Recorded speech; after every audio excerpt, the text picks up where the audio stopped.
Estamos chegando para mais um estudo aqui no canal Minuto Missionário. Sou Paulo Eduardo, muito feliz, agradecido a Deus por este privilégio de mais uma vez estarmos aqui podendo compartilhar da palavra de Deus. Estamos estudando a carta que Paulo escreve a Filemon, uma carta pequena, mas com tantos ensinamentos para as nossas vidas. Como é bom pensar a forma com que o Senhor trata cada um de nós e como o Senhor valoriza, não é? Somos amados por Deus e o Senhor se preocupa conosco e Ele muda uma vida, transforma uma vida e temos aprendido isso aqui. Como o Senhor mudou a vida de Onésimo.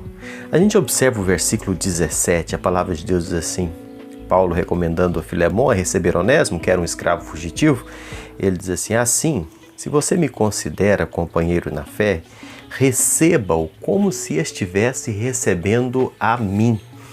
O que nós aprendemos aqui? Nós aprendemos que nós nunca podemos duvidar do poder do Evangelho. Nós nunca podemos desistir de ver o que o Evangelho pode fazer na vida de uma pessoa.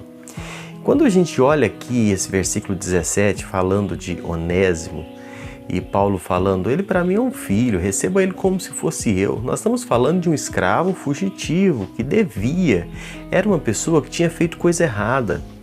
Mas o Evangelho havia mudado a vida de Onésimo. O Evangelho havia transformado a vida de Onésimo. Para Deus, irmãos, não existem casos perdidos. E para Deus não existe ninguém mais importante do que outro. Sempre me chama a atenção a forma com que o apóstolo Paulo aborda a questão. Paulo pregava para Filemon, que era um senhor de escravos rico, e Paulo prega para Onésimo, que era um escravo que havia roubado e estava preso porque tinha feito coisa errada. Para Deus não há distinção, para Ele não existe diferença. Para Deus não existe uma pessoa mais importante do que outra. A nossa sociedade, sim, ela classifica. Mas para Deus não existem pessoas mais importantes do que outras. O Senhor amou o mundo. O amor de Deus é para todas as pessoas. E aqui Paulo roga para Filemon receber esse escravo, nós lemos aqui no versículo 17, como se fosse ele mesmo.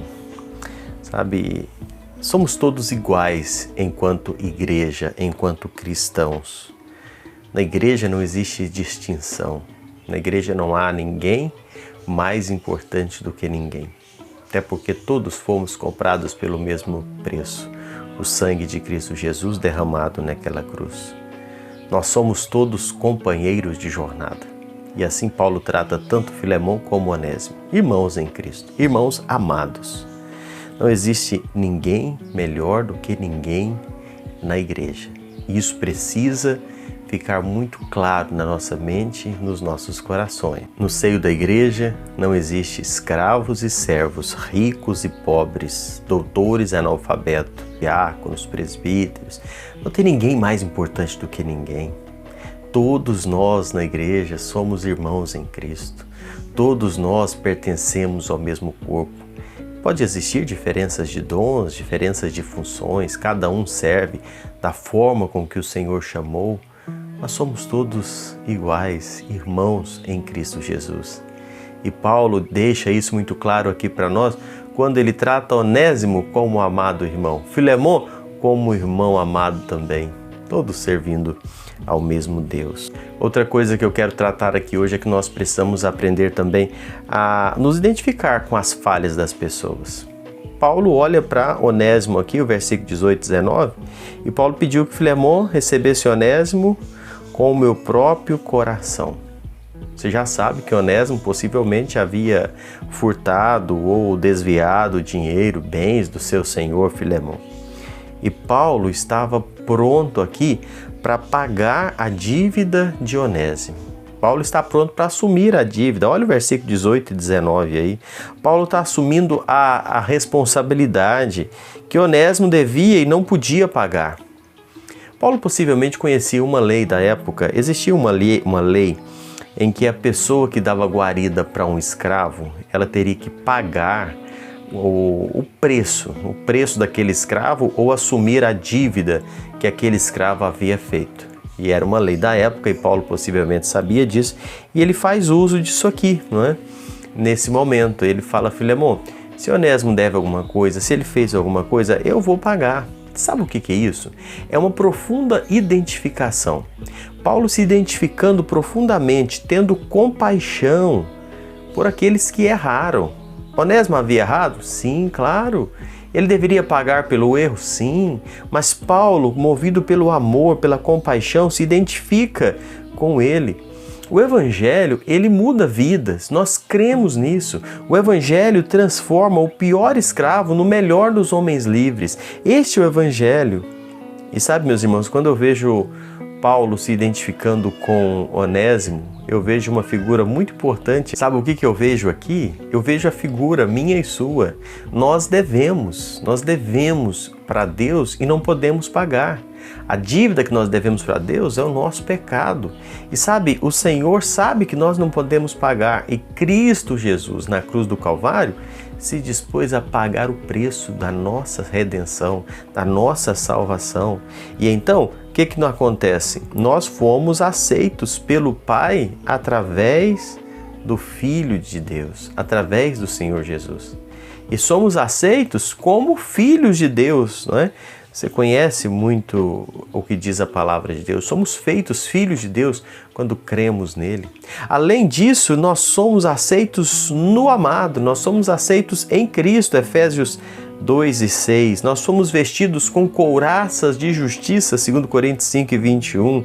Ou seja, quando Paulo diz aqui na palavra, no versículo 17, já estudamos isso aqui esses dias, Paulo diz: receba-o. Paulo está expressando para que Onésimo agora pudesse receber, para que Filemon pudesse receber Onésimo no círculo familiar dele, colocar ele sentado à mesa. Agora imagina, trazendo para a nossa realidade, um pecador perdido como nós, sendo recebido na família de Deus unicamente pela bondade, pela misericórdia manifestada em Cristo Jesus.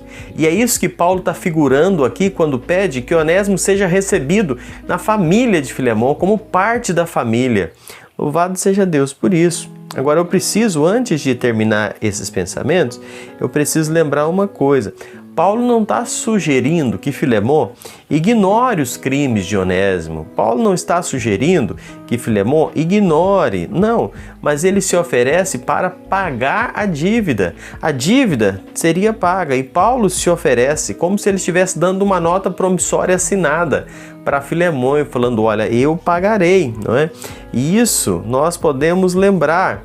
Deus nos ama? Sim, ama todos os homens e mulheres. Deus ama o homem, mas precisou alguém pagar o preço para a salvação do ser humano. E foi o Senhor Jesus que morreu naquela cruz. E os nossos pecados foram lançados sobre ele, como diz lá em 1 Pedro capítulo 2, o versículo 24. Quando nós confiamos nele, a justiça de Deus é lançada então sobre nós a partir daquilo que Jesus realizou na cruz do Calvário. E então Deus nos recebe como filhos amados. Louvado seja Deus por essa verdade. Louvado seja Deus porque hoje nós somos aceitos na família dele, através de Cristo Jesus, sem nenhum merecimento nosso. E a carta que Paulo escreve a Filemon figura muito bem essa relação de perdão, de misericórdia, de bondade e de redenção. Deus te abençoe grandemente. Eu quero convidar você agora a se inscrever no canal se você não é inscrito ainda, a deixar o seu joinha, fazer o seu comentário. E uma outra sugestão para você é: leia a carta que Paulo escreve a Filemon. Essa carta vai te fazer entender melhor os nossos estudos aqui. Procure ler essa carta durante esses estudos. São 25 versículos e vale a pena e vai ser bênção na sua vida. Deus te abençoe. Espero você no nosso próximo encontro aqui no canal Minuto Missionário.